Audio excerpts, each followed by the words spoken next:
Pessoal, quando a gente pensa que já viu de tudo, sempre aparece uma coisa nova, né? Olha só o que está acontecendo agora. Essa matéria foi publicada da Carta Capital, eu sempre cito a fonte para vocês. Deputados articulam na CPMI quebras de sigilo e retenção de passaportes de Bolsonaro e Michele Bolsonaro. Após escândalo de operação da PF, diga-se, Polícia Federal, coordenada por Flávio Dino, ele mesmo deu o nome da operação. Parlamentares da base de Lula, inimigos do Bolsonaro, querem votação de requerimentos na terça-feira. É um verdadeiro escárnio, é um abuso sem precedentes, porque a CPMI dos atos do dia 8 de janeiro, ela foi preparada para avaliar os ataques que aconteceram no dia 8 de janeiro, quem são os responsáveis, quem foram os culpados, quem se omitiu, enfim. Esse caso aqui, em específico, não tem nada a ver com a CPMI e o governo tomou de assalto essa CPMI e quer implementar aqui coisas que não tem nada a ver. Preste atenção, existe uma coisa que se chama pertinência temática. O que é pertinência temática?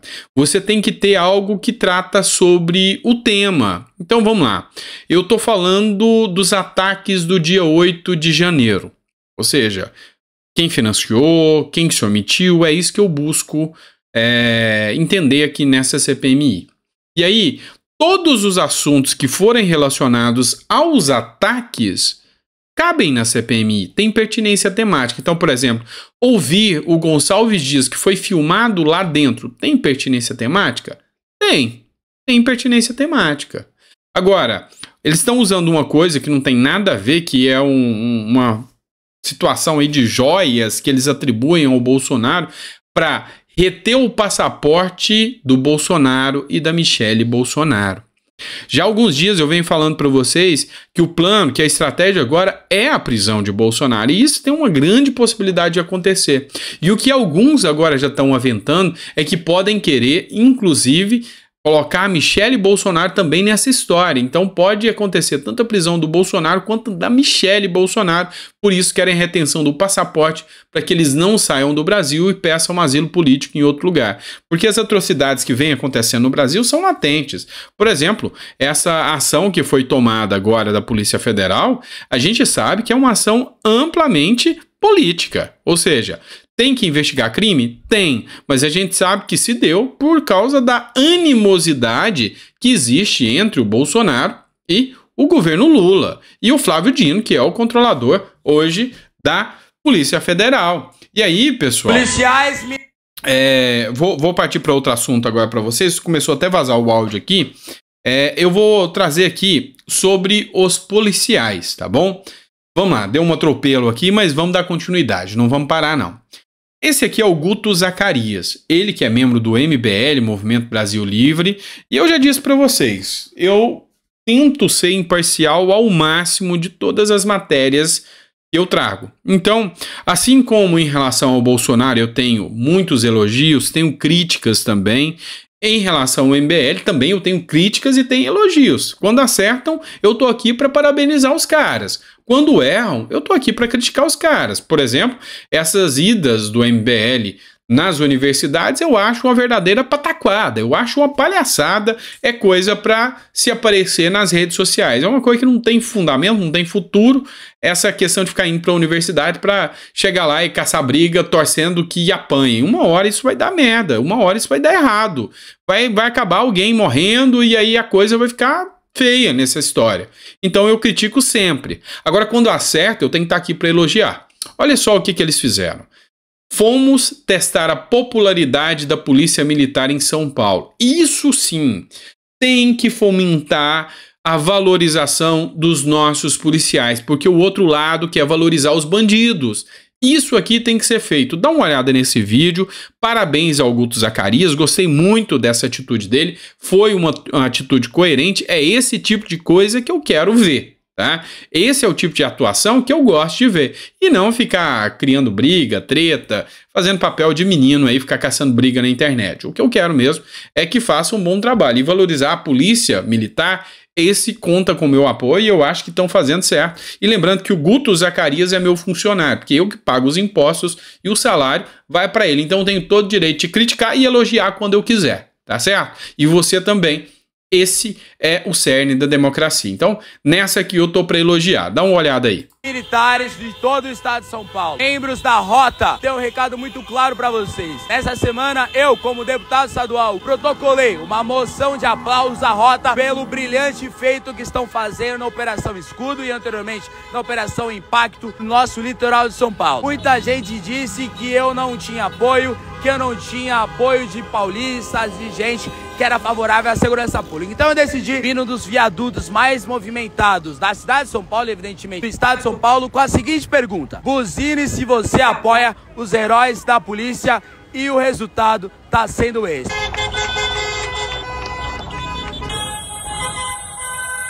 Seja entre o crime organizado e a polícia militar, entre o PCC e a Rota, São Paulo está do lado da Rota e da Polícia Militar. Dá uma olhada no tanto de buzina que nós temos aqui num dos viadutos mais movimentados de São Paulo. Deputado Guto Zacarias, sempre em favor da Polícia Militar.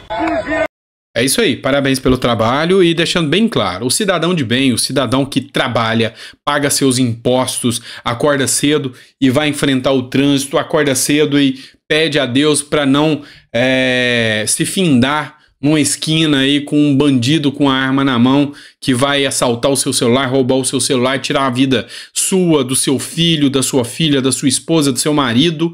Esse cidadão, ele apoia sim a polícia militar e não quer nada com bandidagem. E aí, a gente entra numa outra matéria agora, que é do Terra Brasil Notícias, polêmica, e é por isso que eu vou fazer uma enquete com vocês aqui agora. Presidiário passa em concurso de oficial, tá, pessoal? Não é nem soldado, é oficial da Polícia Militar e é convocado para o curso de formação no Maranhão. Um homem de 29 anos, identificado como Josivan, foi aprovado para o curso de formação de oficiais da Polícia Militar, PM, em parceria com a Universidade Estadual do Maranhão. A convocação do candidato para realizar sua matrícula se dá por meio de uma liminar expedida pela Justiça, por intermédio da 7ª Vara da Fazenda Pública da Comarca da Ilha de São Luís. O processo favorece Josivan, trata do Sistema Especial de Reserva das Vagas exclusivas para candidatos negros. O fato que mais chama atenção e tem provocado discussão nas redes sociais é pelo fato de Josivan ter contra si um registro de passagem pelo sistema prisional do Estado com prisão temporária no Complexo Penitenciário das Pedrinhas. Segundo o documento da Universidade, Josivan dos Santos Nogueira foi aprovado para o curso de formação de oficiais, bacharelado em segurança pública através do sistema de vagas inclusivas e exclusivas para candidatos negros, mas a vaga só está sendo garantida por conta de uma decisão judicial favorável ao detento. E aí, pessoal, eu quero a opinião de vocês. Eu tenho uma opinião formada aqui, tá? Tem a ala mais garantista, né, com ações afirmativas, que dizem que o preso, tá, ele tem condição e tem a capacidade de sim estar concorrendo, é até uma segunda chance, é a chance dele estar voltando para a sociedade. Essa é uma posição principalmente da ala progressista, da esquerda, enfim. Agora já tem aqueles que dizem que não é coerente o ex-presidiário voltar para certas atividades. Eu me filio a este segmento. Vamos entender. Uma vez que o cidadão ele já esteve provado na sociedade e ficou, digamos assim, inapto, ou seja, ele não cumpriu com as regras da sociedade, aqui eu estou falando como filósofo também, ele acaba, por quebrar essas regras e se tornar inapropriado para certas funções. Eu vou colocar um exemplo para você. Imagina um homem acusado por abuso de crianças, sexual, e passa num concurso para professor de 1ª a 4ª série. Você concorda? Não. Eu não concordo, não vislumbro a moral de alguém concordar com isso. Da mesma forma, o cidadão, ele é ex-presidiário, ele cometeu um erro e ele ainda está cumprindo essa pena. Você acha coerente ele vir para uma atuação da qual ele vai estar lidando com a própria criminalidade?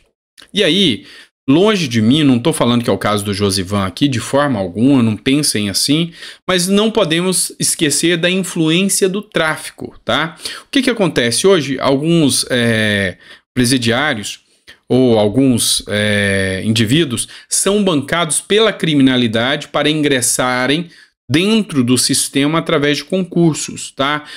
PM, juiz, promotor. O tráfico banca advogados para estudarem até eles passarem no concurso. E quando passarem, eles têm uma dívida de gratidão com a criminalidade. E aí vocês já viram o resultado do que acontece. O que vocês pensam sobre isso? Essa é uma discussão filosófica. Se o cidadão, nesse caso, ele está apto a voltar, se ele não está apto a voltar, deixa o seu comentário aí que eu estou interessado em saber o seu ponto de vista, tá? Coloca no comentário que eu quero saber. Vamos lá, pessoal, mais uma pauta aqui para vocês. Para quem não conhece, esse aqui é o Alessandro. Eu acompanhei o Alessandro muito lá atrás, em 2016, e eu confesso para vocês que durante o período de 2016 eu me interessava mais na política, de ver os comentários, conteúdos. Depois a gente acaba se desvinculando. Durante um tempo eu fiquei fora de fazer acompanhamentos, parei de acompanhar canais, alguma coisa nesse sentido, e fui exercer, né? Fui atuar em várias pautas e depois acabei entrando nesse mundo da política, prestando assessoria gratuita, tá? Antes que alguém fale qualquer coisa nesse sentido, nas pautas que eu defendia das pessoas com deficiência, para muitos parlamentares, foi onde eu acabei tendo um maior convívio com o mundo político e voltando para discutir, para debate. E o canal do Alessandro Negão era um que eu acompanhava sempre e de vez em quando eu acompanho. Eu digo para vocês que hoje eu acompanho mais nos comentários, nos twitters, no Instagram da vida, que é uma coisa mais rápida, tá? Mas olha só, esse comentário dele eu achei muito, muito interessante. Olha só, enquanto isso a bolsa cai pela 9ª vez seguida, ou seja, mostrando que tá uma tragédia a questão da parte econômica do governo. Mas olha o que ele escreveu. Eu achei interessante, ele que é bolsonarista declarado, e eu achei bem interessante esse comentário dele. De um lado, temos o cara que é seguido e admirado por influencers woke, ou seja, da esquerda, imprensa, artistas, empresários e políticos corruptos. Porque diferente do flautista de Hamelin, que usava a música para atrair ratos, esse usa um rastro de dinheiro, tanto que já foi preso. Vocês sabem de quem ele está falando, vocês sabem do que ele está falando. Do outro lado, temos o cara que passou 30 anos na vida pública, acumulou um patrimônio bem melhor do que o que ficou 8, né? Conseguiu 17 milhões em Pix em uma semana, sem um vídeo sequer pedindo, e até agora não gastou esse dinheiro, e esse está sendo acusado de pegar ou tentar vender joias no Mercado Livre da vida. Sei. E aí, qual o seu posicionamento sobre isso? O que você acha desse ponto de vista aqui do Alessandro Negão aqui? Que eu achei bem coerente aqui, eu achei interessante a forma que ele expôs aqui essa situação aqui. Coloca no comentário aí que eu quero saber o seu comentário. Você concorda com o ponto de vista dele? Eu concordo. Eu acho interessante e eu acho que essa historinha de joias de R$400, joias baratas, $25 mil, ele é um cara que, sinceramente, você querer jogar uma pecha de joias baratas, meu amigo, é brincar demais com a ideia do cidadão, né? Porque, pelo amor de Deus, é um cara que lida... Tipo assim, o mercado tava afim do cara, o mercado dava a moral pro cara.